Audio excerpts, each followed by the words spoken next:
La generosidad no comienza con lo que damos, sino con lo que hemos recibido. Hemos recibido una gracia que nos ha salvado, pero que también transforma la manera en que vivimos, servimos y compartimos. Dios nos llama a un tipo de servicio que no nace de la obligación, sino de un corazón tocado por la gracia. Una generosidad alegre, sacrificial, intencional. En este nuevo año, Dios nos invita a considerar su amor generoso y a andar ese mismo camino. Generosos 2026. Formados por la gracia.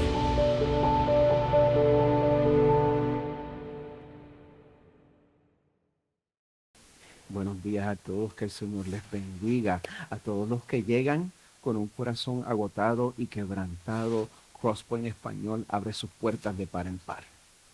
Le damos la bienvenida a nuestra iglesia, donde nuestra misión es apuntar nuestra comunidad hacia Jesús, nuestra única esperanza.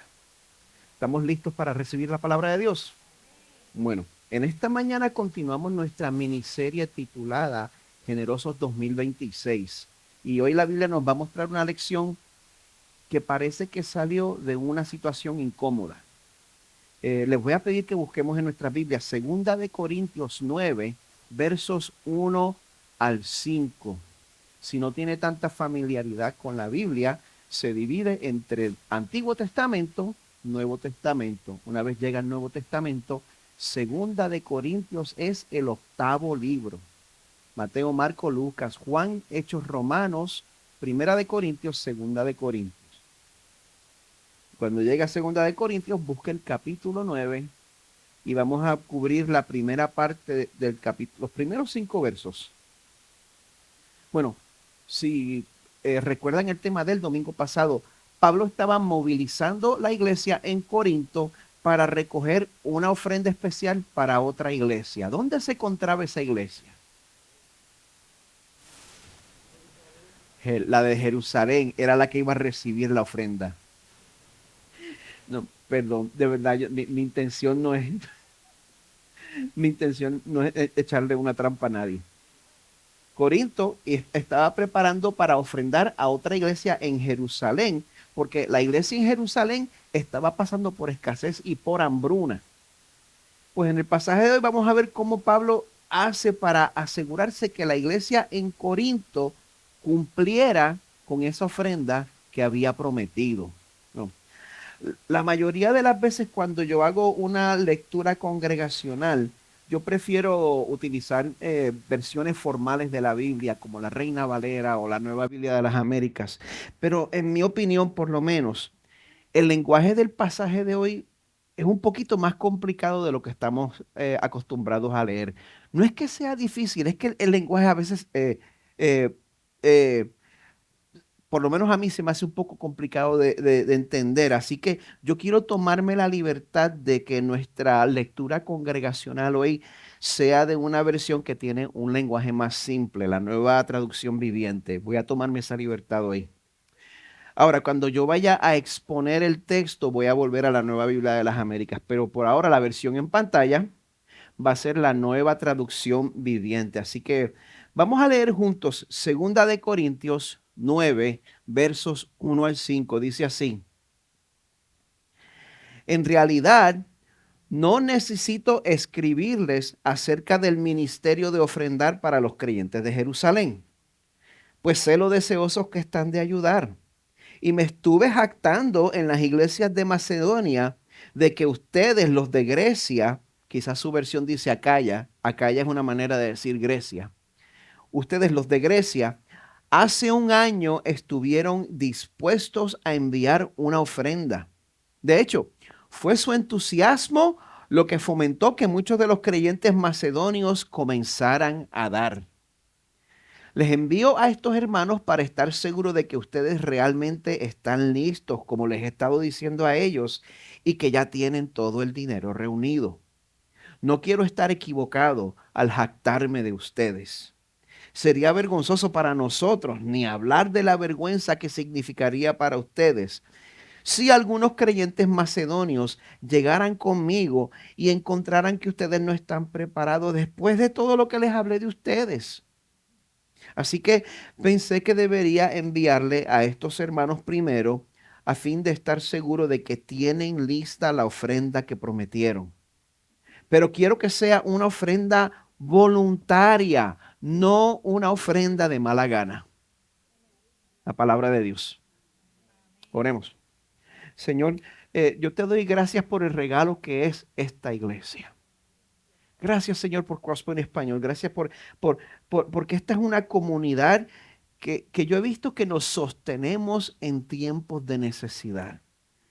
Señor, te pido que nos ayudes a darnos cuenta de que parte del apoyo a veces incluye exhortar, a veces incluye amonestar, a veces incluye corregir nuestros pasos cuando es necesario, Señor, porque ninguno de nosotros somos perfectos.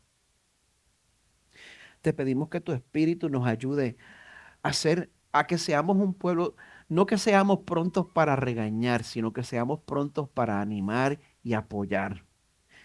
Pero que también en el momento indicado seamos diligentes para amonestar con humildad y con paciencia.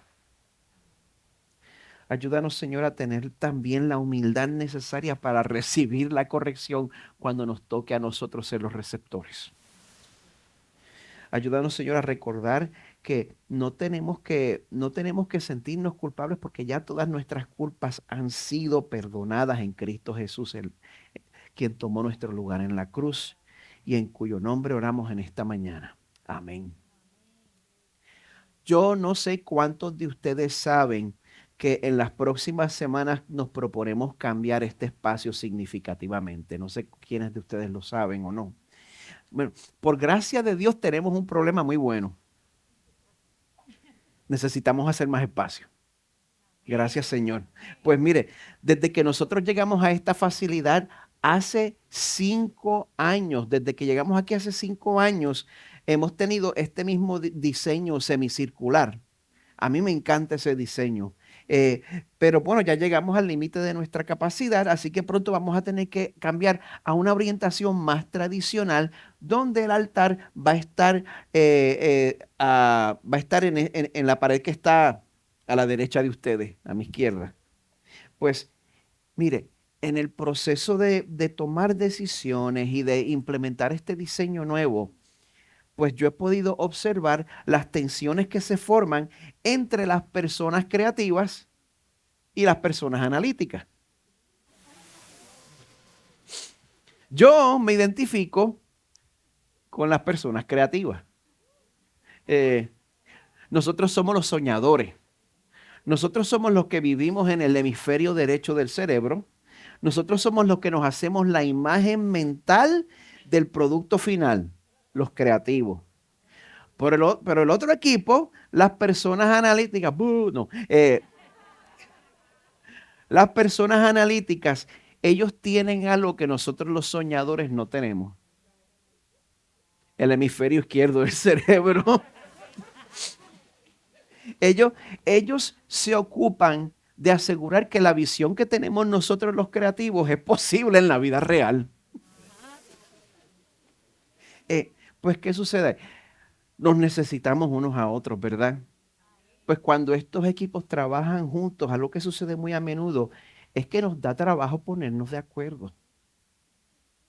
Nos da trabajo dar el brazo a torcer. Y en ese momento, pues ya sea que pertenezcas al equipo creativo o al equipo analítico, tenemos que decidir si vamos a escuchar. Tenemos que decidir si vamos a oír, si vamos a hacerle caso a lo que nos está diciendo la persona del otro equipo. Usted sabe cómo eso se siente cuando le dicen algo que usted no quiere oír y esta verita le empieza a temblar aquí. Tenemos que decidir en ese momento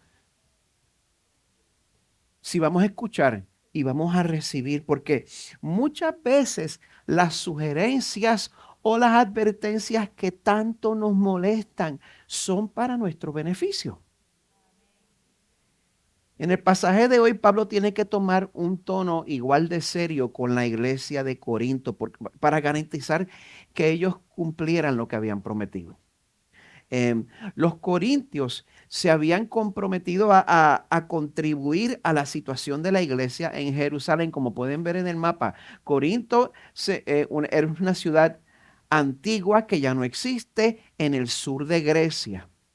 Ellos estaban preparando una ofrenda para la iglesia en Jerusalén, en Israel, y cuando ellos empezaron a coordinar esa ofrenda, lo hicieron de una manera que inspiró a otra iglesia, la iglesia en Macedonia, al norte de ellos, una tercera iglesia. Esa, esa iglesia se inspiró para involucrarse en esa misma ofrenda. Pues al final, Macedonia cumplió primero que Corinto y lo hicieron siendo más pobres. Por eso, si recuerdan el domingo pasado, Pablo envía un equipo de 3 hermanos para que se encargaran de manejar la recolecta de Corinto, pero ese grupo también tenía otro propósito. Ellos fueron enviados pues para que la iglesia de Corinto ya no se tardara más en recoger la ofrenda. Pablo quiere asegurarse que los corintios le dieran seguimiento a su promesa, que ellos fueran fieles a su palabra. Porque mire, la fidelidad preserva la buena reputación de la iglesia. Cuando somos fieles a lo que decimos, ¿verdad? Porque lo que hace la diferencia en las vidas de nuestros hermanos no son nuestras intenciones, son nuestras acciones. ¿Verdad que sí? Pues esto pone a Pablo en una posición difícil de tener que amonestar a los corintios. Pero, vamos a ver que Pablo se las arregla para amonestar sin condenar. Ahí está el arte. Amonestar sin condenar. ¿Saben por qué? Porque el deseo de Pablo, como hemos visto en el bumper de la serie, en lo que hemos estado leyendo en las últimas semanas, el deseo de Pablo es que la ofrenda no fuera algo que ellos hicieran por obligación. El comentarista Paul Barnett nos dice en su libro El mensaje de Segunda de Corintios, aunque Pablo esté poniendo algo de presión moral sobre los corintios, él no desea que la ofrenda sea dada a regañadientes bajo ninguna circunstancia. De esa manera no sería motivada por la gracia. Tiene que ser un regalo generoso. ¿Pueden apreciar el dilema en el que se encuentra Pablo? Él tiene la necesidad de dirigirse a los corintios con un tono correctivo, pero también él quiere que el resultado sea que ellos, en vez de ofenderse, respondieran con generosidad y con un corazón dispuesto. Eso tiene el potencial de explotar. Tú quieres que alguien responda con un corazón dispuesto después que tú traes corrección. Eso es volátil. Eso es un encendedor y gasolina. Los que somos padres sabemos que si nosotros tenemos que pedirle algo a nuestros hijos con un tono serio, la mayoría de las veces no van a obedecer con alegría. De igual manera, en la iglesia, si se hace necesario traer algún tipo de corrección, si lo hacemos con falta de tacto, podemos terminar ofendiendo. Por eso el pasaje de hoy nos va a enseñar a pedir a Dios que nos haga diligentes y humildes, ya que número uno, la diligencia nos ayuda a ser fieles. Cuando somos diligentes, pues no vamos a necesitar que nos corrijan. Y la humildad nos ayuda a recibir corrección cuando tenga que.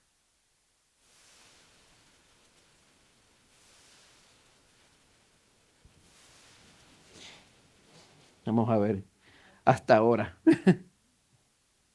Bueno, la prédica de hoy tiene 2 secciones. Estén pendientes por si acaso se me muere la batería. No sé si es eso. Saben que se me está muriendo. Vamos a pausar un momentito. Porque yo estoy súper mal acostumbrado y no me gusta el micrófono.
pero podemos dar gracias por el equipo audiovisual.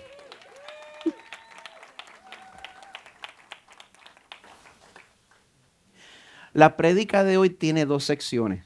En la primera parte me voy a enfocar en la diligencia y la sabiduría de Pablo, en la manera en que él se dirige a los corintios. Pues entonces en la segunda parte vamos a ver la relación que hay entre la humildad y la corrección.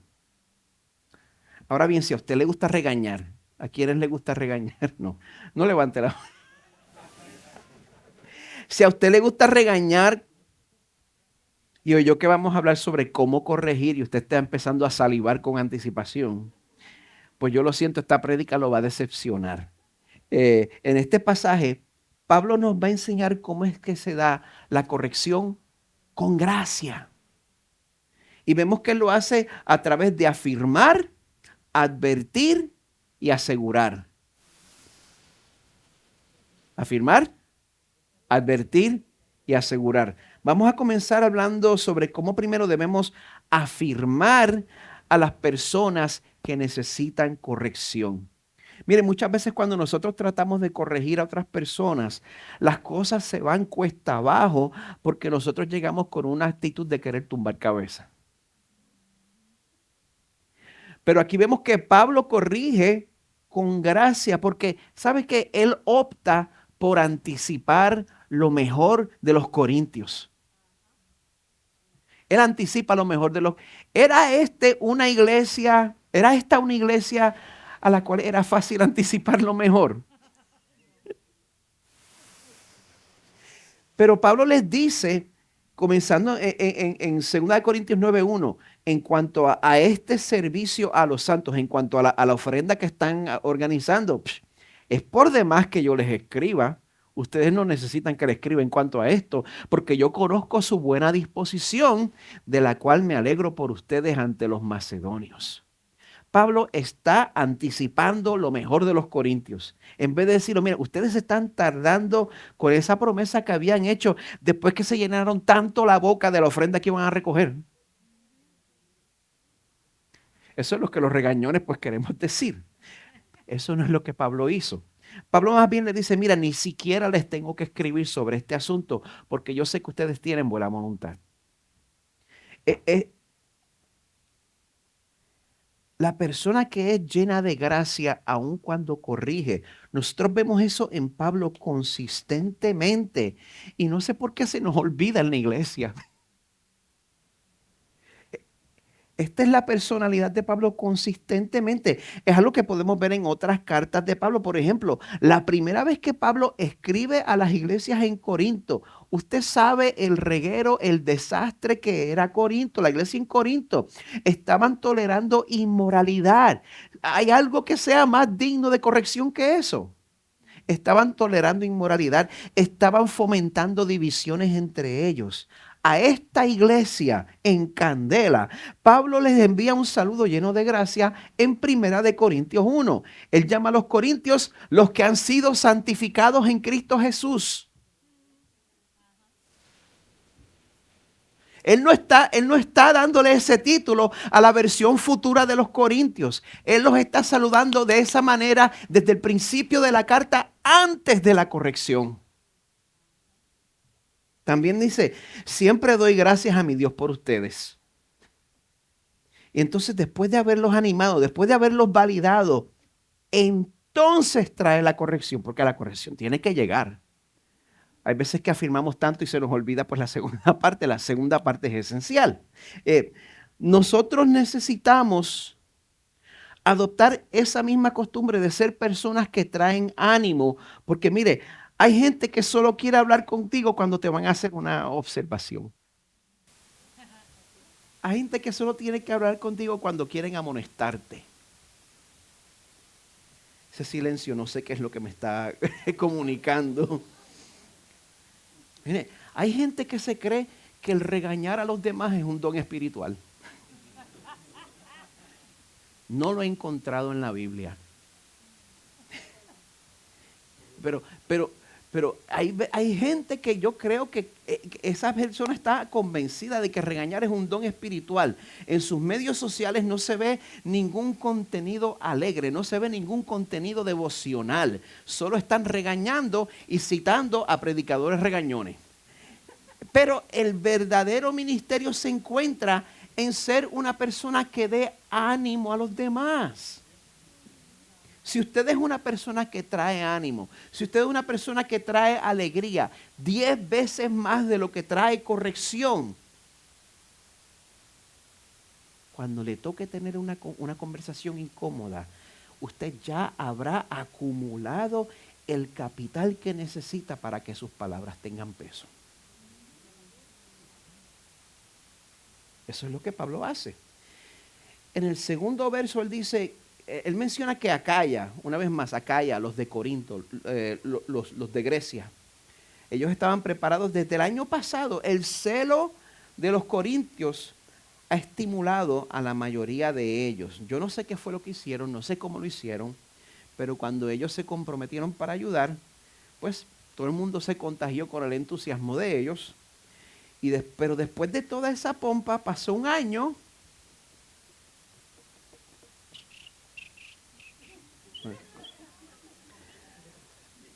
Cri, cri, coquí.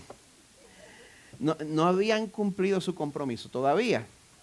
Pues por esa razón, Pablo toma pasos para precipitar la situación y procede a darle una advertencia a los corintios para que se pudieran preparar. En los versos 3 y 4 les explica, he enviado a los hermanos, ¿se acuerdan de los 3 hermanos de la semana pasada, verdad? Tito, Anónimo 1 y Anónimo 2. He enviado a los hermanos para que nuestra jactancia acerca de ustedes no sea hecha vana en este caso, a fin de que, como decía, estén preparados. No sea que algunos macedonios vayan conmigo y los encuentren desprevenidos y nosotros, por no decir ustedes, seamos avergonzados por esta confianza.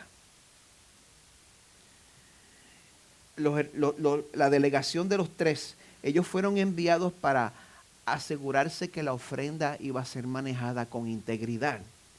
Pero también estaban allí para inquietar a los corintios a que cumplieran su promesa antes de que Pablo los volviera a visitar. ¿Por qué? Piense usted en lo que yo tomo agua.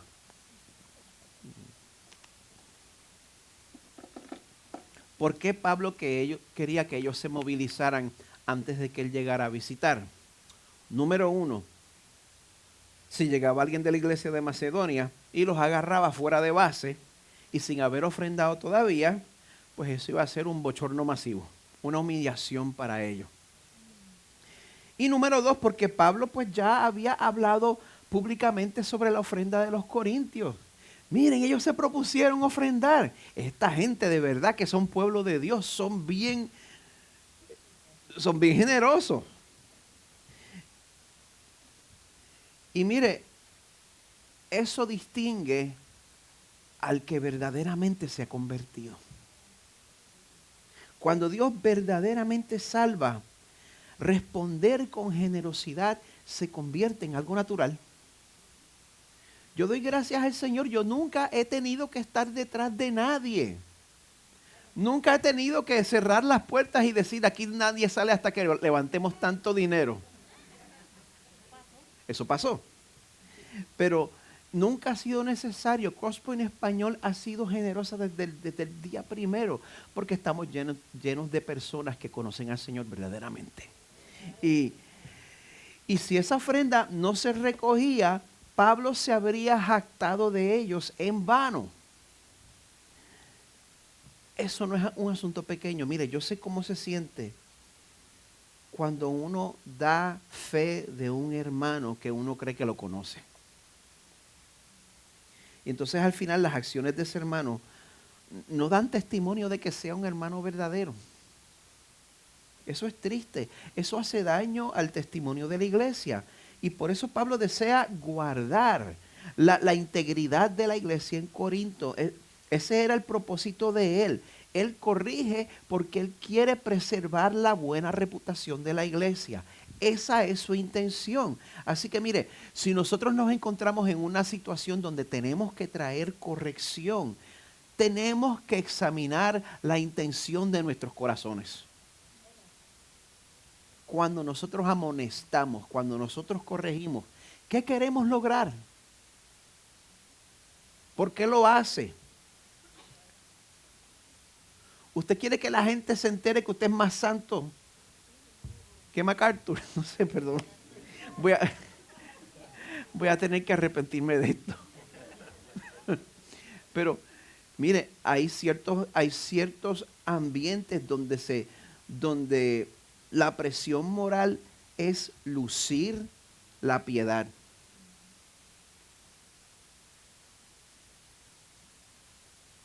Carmen está sintiendo, así que no he metido la pata hasta ahora. Cuando nosotros amonestamos, ¿qué queremos lograr? ¿Queremos restaurar? O quizás nos queremos desahogar porque nos sentimos frustrados con esa persona que no hace caso. ¿Queremos darnos el gusto de regañar? Mire, yo como padre muchas veces me he sentido de que si yo hago las cosas a la buena y yo se lo digo a mis hijos de esa manera, no me van a hacer caso. Yo me voy a permitir ponerme un poco bruto aquí para que entonces me hagan caso. Eso está mal. Eso no se hace. Y cada vez que yo he hecho eso, al Señor no le ha agradado. Y no debe ser parte de nuestra interacción mutua.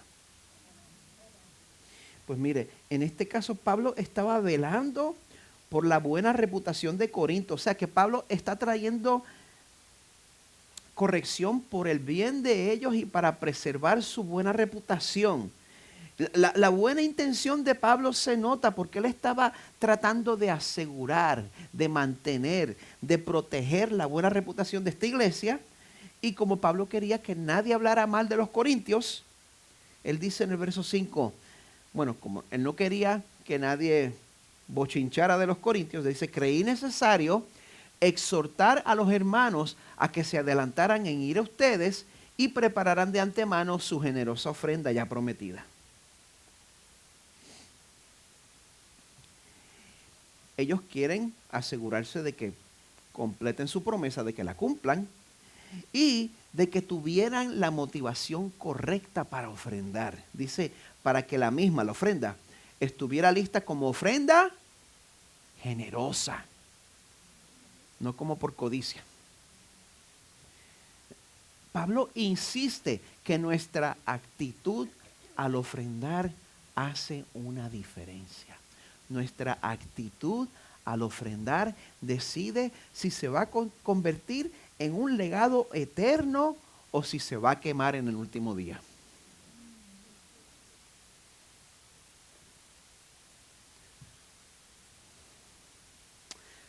La palabra que se usa en el original griego para ofrenda generosa, esa palabra significa literalmente bendición. Y una ofrenda que se da sin el corazón no bendice a nadie. Ni al que la da, ni al que la recibe. La generosidad que sale del corazón muestra que verdaderamente somos parte del pueblo de Dios. El comentarista Ken Hughes escribe, meramente el ofrendar no es señal de gracia ni redención, porque usted ofrenda, eso no quiere decir que usted es salvo. Yo conozco personas no creyentes que ofrendan fielmente a la iglesia. Pero ofrendar, como dice ahí, no salvará el alma de nadie. La ofrenda de los redimidos es una, digan conmigo, denme un momento pentecostal, es una respuesta a la gracia de nuestro Señor Jesucristo, que siendo rico, sin embargo, por amor a ustedes se hizo pobre para que por medio de su pobreza ustedes llegaran a ser ricos. Los que reciben tal gracia ofrendan.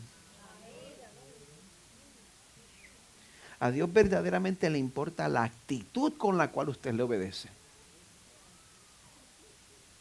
El cristiano verdaderamente santificado no se conforma con obedecer a Dios por fuera nada más, sino que se da cuenta que de que Dios lo rescató y le dio vida cuando estaba muerto en sus pecados. Se da cuenta de que como dice Efesios 2, Dios, que es rico en misericordia, por causa del gran amor con que nos amó, aun cuando estábamos muertos en nuestros delitos, nos dio vida juntamente con Cristo. Iniciativa de Dios en salvar a pecadores que no se lo merecen, empezando por su pastor. Pues mire, nuestros corazones tienen que responder esa gracia, viviendo una vida donde nos sometemos a Dios con alegría más y más. Y entonces vamos a poder decir junto con David en el Salmo 119, me he gozado en el camino de tus testimonios más que de toda riqueza. Usted se va a gozar en la ley de Dios cuando haga conciencia de lo que el Señor hizo por usted a través de Cristo. Mi oración es que en esta mañana Dios nos ayude a obedecer y a obedecer de corazón. Como les dije al principio, el pasaje nos trae 2 temas por el precio de uno. Así que aprendimos sobre la generosidad, aprendimos sobre la actitud con la cual se ofrenda y la actitud con la cual se trae corrección.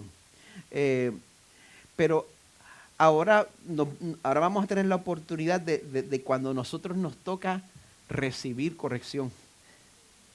Bueno, antes de meterme en el tema, quiero aclarar algo muy importante.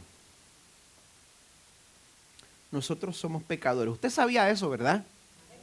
Que usted cae en esa redada. Somos pecadores por naturaleza.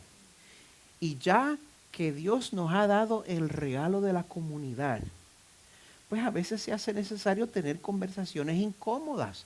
A veces se hace necesario tener conversaciones con ánimo de corregir, porque yo no puedo ver mis puntos ciegos.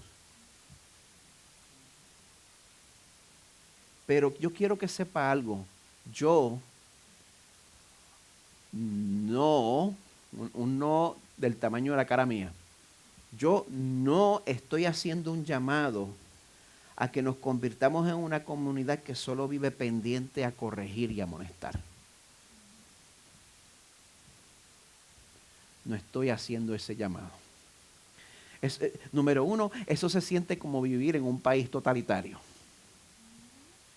No estoy instituyendo comités en la iglesia. Y número 2, Dios no nos trató de esa manera. Cuando el pueblo de Dios estaba en cautiverio en Babilonia por su idolatría, por su propia culpa, la promesa de Dios en Isaías 40 era que como pastor apacentará su rebaño, en su brazo recogerá los corderos y en su seno los llevará. Eso no es un yo te lo dije, ¿verdad que no? Seamos una comunidad que nota y celebra la gracia de Dios en los demás, mucho más de lo que nota el pecado, porque si usted no nota la gracia de Dios en su hermano, el problema es suyo. La gracia de Dios siempre está operando en sus hijos. Ahora bien, habiendo hecho esa muy necesaria aclaración, nosotros podemos aprender que la corrección no tiene que ser destructiva. Puede ser utilizada como instrumento de gracia si sabemos darla y sabemos recibirla. Así que cuando usamos como punto de referencia lo que Dios hizo a través de Jesús para salvarnos, cuando el Evangelio es nuestro punto de referencia, cuando yo me doy cuenta de que yo soy pecador y la única razón por la cual yo tengo una relación con Dios es porque Dios envió a su Hijo a sufrir y llevar mi pecado. Cuando me doy cuenta de eso, pues eso informa todas las partes de mi vida. Y bueno, mucho de lo que les voy a mencionar me lo estoy robando de un artículo excelente por un pastor y teólogo cuyo nombre es Alfred Poirier. Es un nombre francés que lo estoy pronunciando en español. Alfred Poirier. Y el título de ese artículo es La cruz y la crítica. Está en español. Métase en Google, Alfred Poirier, La cruz y la crítica, y va a encontrar ese artículo entero. También está en inglés, The Cross and Criticism.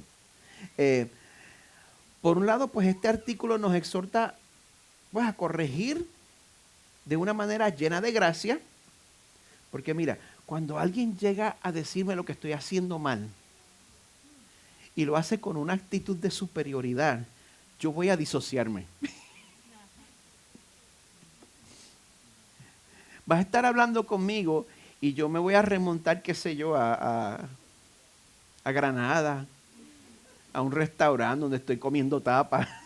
Y tú vas a estar ahí, taca, taca, y yo me voy a disociar. Y todo lo que tú me digas, pues va a pasar como con el lagartijo. Sale por un oído, entra por un oído y sale por el otro.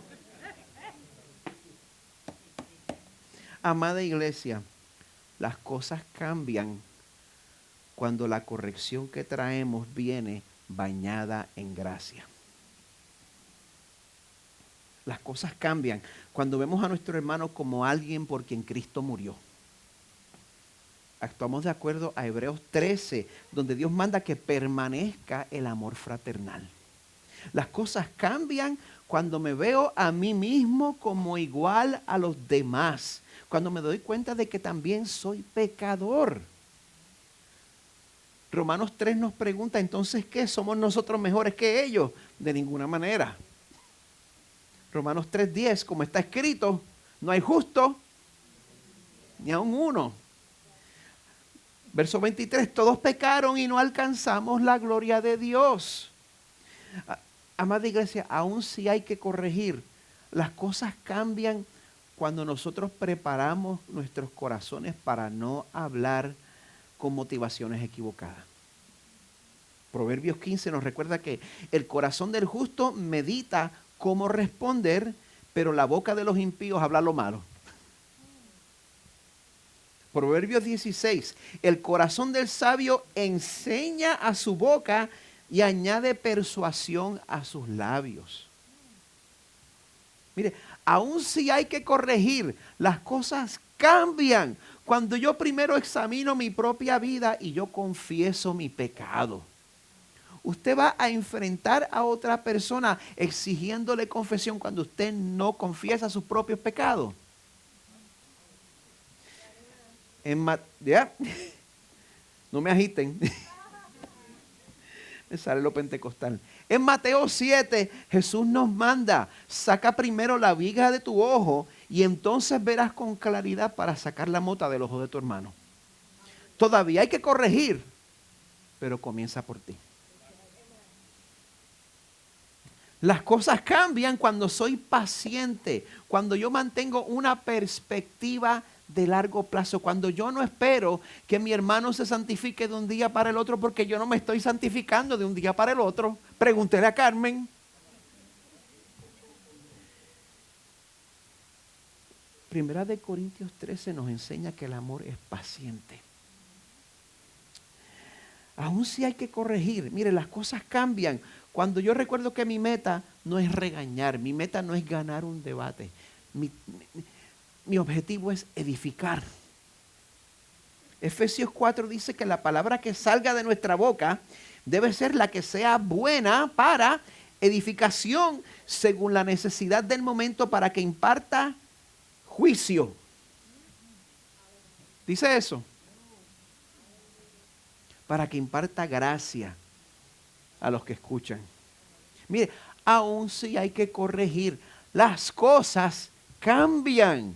Cuando yo corrijo a mi hermano amablemente, con la esperanza de que Dios le va a conceder la gracia de arrepentirse, así como me la concedió a mí. Mi arrepentimiento no es porque yo soy más inteligente. Yo me arrepentí porque Dios en su gracia me lo concedió. Si no, estaría igual de endurecido que el mundo. ¿Quiénes quieren ser servidores de Dios? Segunda de Timoteo 2 dice que el siervo del Señor no debe ser rencilloso. Le extendí esa trampa. No debe ser rencilloso, sino amable para con todos, apto para enseñar, sufrido. No que hagamos a la gente sufrir, sino que suframos por ellos. Debe reprender tiernamente a los que se oponen, por si acaso Dios les da el arrepentimiento que conduce al pleno conocimiento de la verdad. ¿Quién concede el arrepentimiento? ¿Es mi habilidad para persuadir? El Señor. ¿Cuándo fue la última vez que trajimos una corrección con ese mismo espíritu? Se supone que el Evangelio transforme la manera en que hablamos, la manera en que corregimos y también la manera en que recibimos corrección. Porque hay gente que no te acepta ni una observación. Hay gente que en su mente, pues ya yo estoy santificado. Y les pregunto, ¿somos personas que podemos recibir corrección?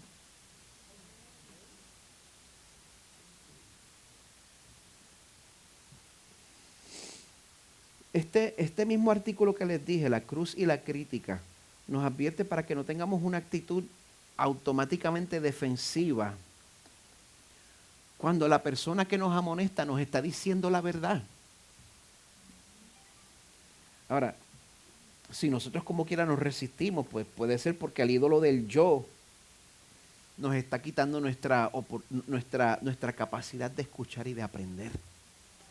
Muchas veces no, ese ídolo del yo lo tenemos en un pedestal altísimo.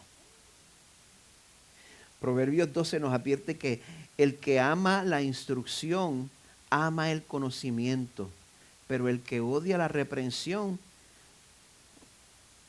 la Nueva Biblia de las Américas dice que es torpe. Otras traducciones dicen ignorante. El que odia la corrección es ignorante.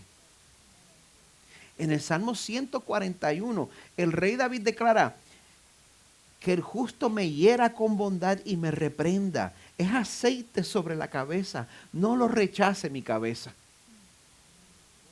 Esa actitud viene de un corazón que sabe que Dios lo sabe todo. Delante de Él no me puedo justificar. Viene de un corazón que ha meditado en las implicaciones de la cruz. Y como sabe, como yo sé que con Cristo estoy juntamente crucificado, pues ya yo he aprendido cómo es que se recibe la corrección.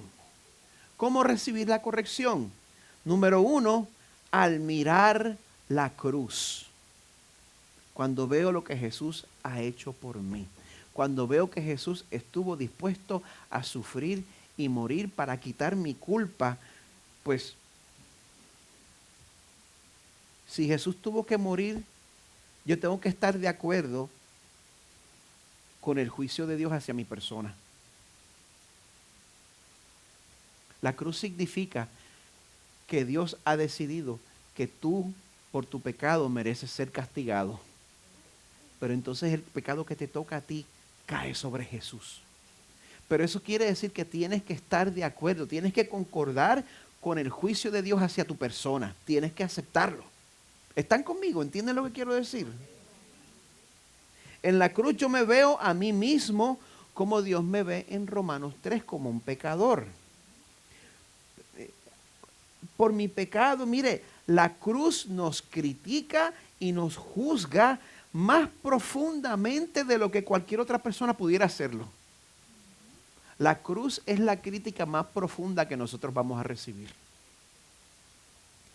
Número 2, al mirar la cruz, también recibo justificación de parte de Dios a través de la fe. O sea, que la cruz nos critica más profundamente que cualquier persona lo pueda hacer, pero la cruz también nos exonera más completamente de lo que nuestras mismas conciencias permiten. Así que tenemos que aceptar lo que el Señor ha dicho sobre nosotros, que si estamos en Cristo, no hay condenación para los que están en Cristo Jesús. Y como dice en Romanos 8, si Dios está por nosotros, ¿quién estará contra nosotros? El que no negó ni a su propio Hijo, sino que lo entregó por todos nosotros. ¿Cómo no nos dará también junto con Él todas las cosas? ¿Quién acusará a los escogidos de Dios? Dios es el que justifica. ¿Quién es el que condena? Cristo Jesús es el que murió, sí. Más aún, el que resucitó, el que además está a la diestra de Dios, el que también intercede por nosotros. Amada iglesia, en Cristo Dios nos ha aceptado de una manera irreversible.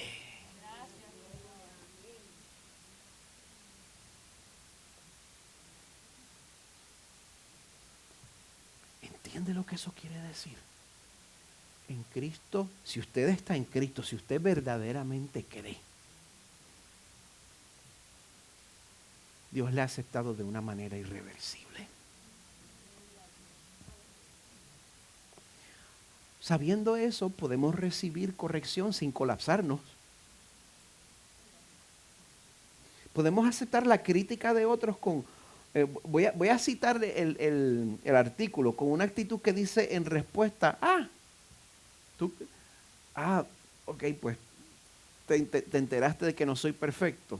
Mira, no has descubierto ni siquiera una fracción de mi culpa. En la cruz, Cristo ha dicho más acerca de mi pecado, mis fallas, mi rebelión y mi necedad de lo que cualquier hombre pueda decir en mi contra. Quiero considerar todo lo válido que pueda tener tu crítica. Esa actitud solo es posible con el Espíritu Santo.